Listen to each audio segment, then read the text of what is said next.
Hi everyone, I'm Dr. Karam, board certified facial plastic surgeon, founder and creator of KaramMD Skin.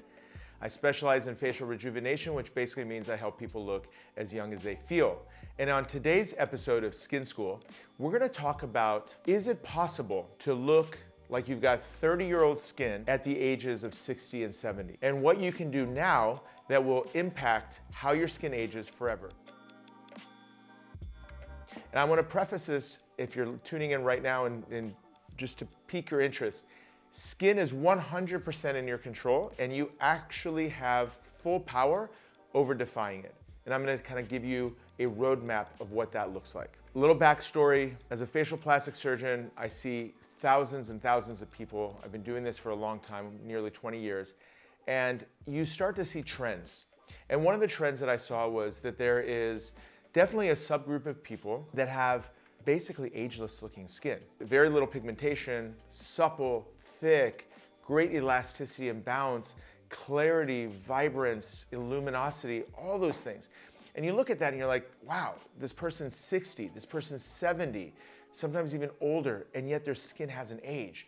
So from my point of view, I always ask the questions, what have you been doing? Where do you live? Try to get an understanding, because the actual individuals start to teach you and inform you on the behaviors that it needs. They become basically like role models. So when I see these people, what I always end up finding out is there's commonalities.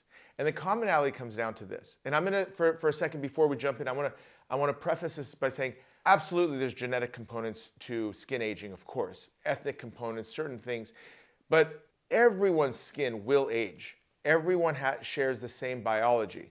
It's just that their starting and ending point might be a little bit different, but it's not going to be what it was when they were 30, even with the best genetics. However, so getting genetics out of the picture, because we can't control our genes, but we control our behaviors. And so what does it come down to? So what I've recognized is that the commonalities are pretty simple. These folks have fundamentally avoided sun exposure over the years, meaning that either by chance they happen to live up in the northern hemisphere, tips of the U.S., southern parts of Canada, places where sun year-round is not a thing. You're not out and about because of the weather conditions, etc. So sun exposure has been a bit. Then there's the other group where somehow like their mom told them, hey, you know what? Be careful. Sun can do this and that to your skin. Be aware of it. So they took that advice to heart and really lived a sun protective lifestyle. Either they put on sunscreen, they wore hats, and we probably all grew up with these people who weren't out there laying in the sun. And I know for the younger generation, this sounds a little funny to say, but I'm almost 50 at the time of this video, and growing up, that's all people did on the weekends was literally lay by the pool or in their backyards or wherever, by the beaches, etc., and just sunbathe and let their skin get color and get fully exposed to skin. And it's a beautiful look, right? A tan is a beautiful look, but you pay the price in the long run, because all that cumulative sun exposure, ultraviolet radiation, lives inside the memories of those cells that control pigmentation and control collagen production. And what ends up happening is, at some point down the road, typically in our 30s, 40s, and 50s and beyond, the cumulative impact of all that sun exposure starts to express itself. And when it does, the net effect is an acceleration of skin aging in the way of skin collagen loss, breakdown of the structure of the dermis, elastin, etc. If they're already declining, it just increases the acceleration of the decline. So that's happening to the structure of things. And then the pigmentation, the melanocytes inside the skin cells, it's almost like they're absorbing all this and then later on increasing the pigment once the control systems start to go away. And once they go away, you start to see pigments rising to the surface of the skin and they coalesce and forming batches of hyperpigmentation. So all of this stuff is an exposure related thing. So if you're young enough to hear this, I would say get in there and be mindful about sun protection. I feel like that's becoming a bigger and more prominent, sort of perspective. Very few people are out sunbathing, etc. And if you're older, let's say, when I say older, I don't mean you're old. I mean you're just further in the continuum, 40s, 50s, 60s, and above, and you have some of this stuff going on. Let me say this. If you are actively trying to improve your skin, but getting a full dose of sun all the time, you're basically not only treading water, you're probably gonna end up going backwards, right? I mean, you go in and get these big lasers done, IPLs, full resurfacing, Fraxels, this and that, and then you go on to doing some of this stuff, then of course the sun's gonna win, the gains from your laser is gonna diminish, etc. So just keep in mind that as a fundamental, sun protection is a really important part of it. Here's the other thing. The argument always comes up, and you may be listening to this, oh, but we need vitamin D conversion and sun's great for us. You're absolutely right. There's a certain amount of sun that we need to activate vitamin D, and it's pretty small. I mean, last I looked, I can't remember off the top of my head, but I'm talking about like 15 minutes, 2 or 3 times a week. And remember, it doesn't have to be on your face. At the end of the day, I mean, your body is converting vitamin D too, so you don't have to expose your face per se. The other aspect of it is, and this is just a story, and I know I'm kind of pounding this one because I think it's so important. When my wife was in her 30s, I think early 30s, we met a dermatologist friend of ours that was hardcore about this concept, sun protection, for a lot of reasons, from skin cancer, but from skin aging, etc. And really kind of like changed her paradigm. I mean, my wife was like a marathon runner, tennis player, walked outside, outdoor enthusiast. And her skin had a lot of pigmentation by the time she was in her 30s. And she's nearly 50 now, and her skin literally looks more youthful 15, 16 years after everything I'm about to describe. And one of them has been sun protection, but also the daily consistent use of active ingredients on her skin is responsible for why her skin looks as beautiful as it does at age 50, almost 1, in comparison to what it looked like in her 30s. And what's beautiful is she actually has melasma too, and that's gonna be a whole nother talk that I'm gonna share with you guys. But for her skin to look this good is a relatively short-term proof. I'm talking about 15, 16 years of everything that I'm saying right now is what she's done, is what informed me, in addition to what my older patients who are 60 and 70 have informed me as well. So we're onto something here. So please pay attention. So the next category is active ingredients that actually are doing something fundamental to the skin, that are changing the structure of the skin for the long run. Now, skin aging has a lot of different things going on to it. It gets dehydrated, it loses volume, it becomes dull, the surface becomes packed with dead skin cells on the strand of corneum, you get pores. Those are all, I would call it, cosmetic changes to the skin. They're important, but they're definitely cosmetic. Fundamental changes are the things that, like, dermis is thinning, pigment is rising, you're getting more discoloration on the skin, you're losing elasticity, the skin doesn't have that bounce and the suppleness and the rigidity that it had before, the tension that it had on it. So these are structural changes. Now, the structural stuff only gets worse with time. The cosmetic stuff basically kind of like, it's there, but it has a short-term correction.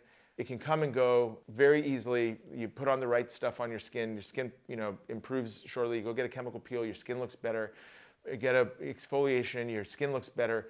All these different things can improve in the short run. Structure is totally different. Structure is a long-term game. It's something it's like, if you're trying to keep your body in shape, and trying to keep a certain amount of body mass and muscle and things like that, well, if you're not weightlifting every single day for the rest of your life, you're gonna lose your muscle mass, right? I mean, that's just a given. Your muscles are atrophy, you'll get weak, and etc. So these are long-term changes that you have to stay on top of and be consistent with. And what are those changes? The changes are as follows. You got to work at the level of the DNA, and the DNA is stimulated and activated by products like retinoids. Retinoids are vitamin A derivatives. They work at the cellular level. They upregulate collagen production. They turn on the machinery, right? So there's been tons and tons of studies over the years where they took biopsies of skin that has been on retinols for a long time, or retin A for a long time, years or decades, and the skin is much thicker, it's more consistent with young-looking skin, etc. So the structure of the skin can really be affected. Vitamin C can have that effect. Growth factors can have that effect. So these are active ingredients that stimulate and improve the production of certain things that are going to slowly but surely increase the thickness of the skin. And remember, let me just back up for a second and just give you a visual, and we'll look at this graph together. So with age being on the bottom axis, collagen or skin thickness on the vertical axis, as you can see with time, collagen production decreases, skin thickness decreases, and things start to become crepey and thin. On the flip end, once you introduce actives or try to do things that are going to stimulate collagen, whether it's microneedling, etc., some activity that's going to stimulate collagen production, well, guess what? Now you're starting to return the curve back towards an accelerated or increased level of collagen production. That's the name of the game. That's what we want to achieve. So everything that I'm saying here is what my older patients told me. They've been on retinols, some of them been on vitamin C or been on it for a period of time, because it wasn't around like 30, 40 years ago the way it is now. It's not as popular, but they've been on retinols, sun protection, and their skin just continues to perform, just continues to look young, defies aging. The other aspect of it, the other component of it is what else can you do to improve the skin in terms of like your treatments? Well, things that are going to stimulate collagen are the things that I'm interested in. So injuring your skin, microneedling injures the skin, builds up collagen, right? Chemical peels injure the skin.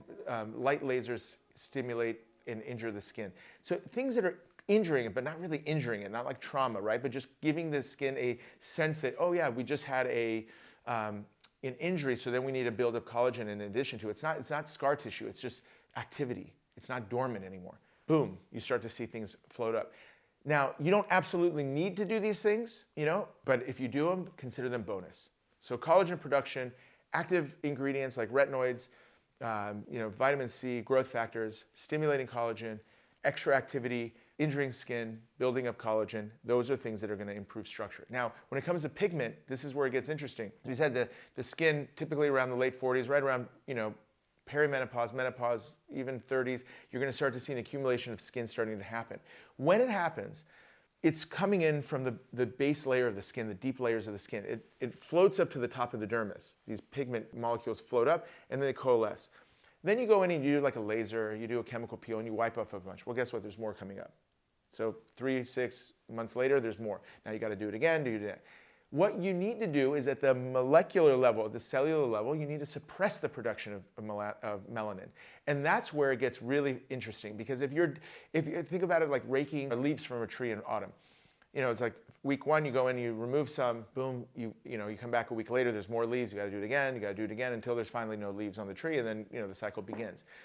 What you're doing if you add something like a non-hydroquinone lightener or a hydroquinone, but you can't be on hydroquinone forever, so I say non-hydroquinone. Something that's going to suppress melanocytes and retinols, vitamin C, and specific non-hydroquinone lighteners will do that. What happens is you wipe off the pigment, but there's less pigment coming up from below. So you get the gains to stay longer in the skin. So if you're very hyperpigmented, it's important to do a laser or something to kind of like clean the slate, but you also want to suppress it, because otherwise you'll be right back doing the laser again in no time. So those are the kind of categorical changes that are happening to structure. Now, when it comes to cosmetic stuff, equally important today, when you're living with your skin, to have skin that's hydrated, that's plump, that's properly washed, that's exfoliated, that has a glow to it. These are things that you need to, these are where, certain types of hyaluronic acid, niacinamide, which is vitamin B, squalene, essential lipids, all these different things that are going to improve the oil balance, properly exfoliating the skin to remove any of the dead layers that clog up pores and all of that. That comes into a different category, but an equally important category for today. So that you put it on, you feel better, your skin looks better in a short period of time. You're already kind of like improving the look of your skin. But if you only do those things, which so many people only do those things, then what's happening is you're continuing to age structurally in the long run, and then you're kind of like you're losing the game in the big picture, in my opinion. So it's a balance between those things, and that's quite frankly why. For me, I used to put people on these like multi-product, you got a hyaluronic acid, a cleanser, vitamin C, vitamin B, retinols, growth factors, moisturizers, and all of a sudden it's like 8 things I'm asking my patients to put them on. For us, it just became, for me, literally 6 years ago when I started this journey, and it was just like, let's make it simple. That's where the trifecta came into play, and that's why I developed it in the first place. So everything that I'm talking about literally exists in this. But if you choose or are already doing these things separately, or you just want to do the retinols and vitamin C, you can do those completely separately than a combination approach like this. I mean, there's pros and cons to both, obviously, so you got to pick what's right for you. But I just want to take the thinking out of it and get my patients in a position where they can win this game in the long run, so they can be that 60, 70-year-old who has amazing skin. Because the other beautiful thing about it is when they come in and have like surgical procedures, when they have amazing looking skin at that stage of life, the surgical procedure really literally makes them look like a 30, 40-year-old. Like, the combination of skin and shape is what defines us as a young person. So that's it. That's the roadmap. Sun protection, proper use of active ingredients, like dedicated consistency over time. Don't jump around from thing to thing, because when you stop, you lose all that momentum and then you have to restart it again. Consistency, continuity of the active ingredients, and use of external treatments, office-based treatments as a supplement, but your foundation is your foundation. All right, folks. I hope that helped. I hope that put everything in perspective and gives you some hope that you can actually defy skin aging. And I'm 100% believer of that. My wife is an incredible example that, her skin literally in 15 plus years not only has it not aged, but it actually has gotten better by literally using this simple, regimen approach that I'm describing here. All right, everyone. So if you enjoyed this content, make sure you like it, share it with some friends and family. If you haven't already, subscribe so you get more of these videos. As you know, we put out 1 to 2 a week. And if you have any questions, drop them in the comments. Until next time, until next episode of Skin School, Dr. Amir Karam.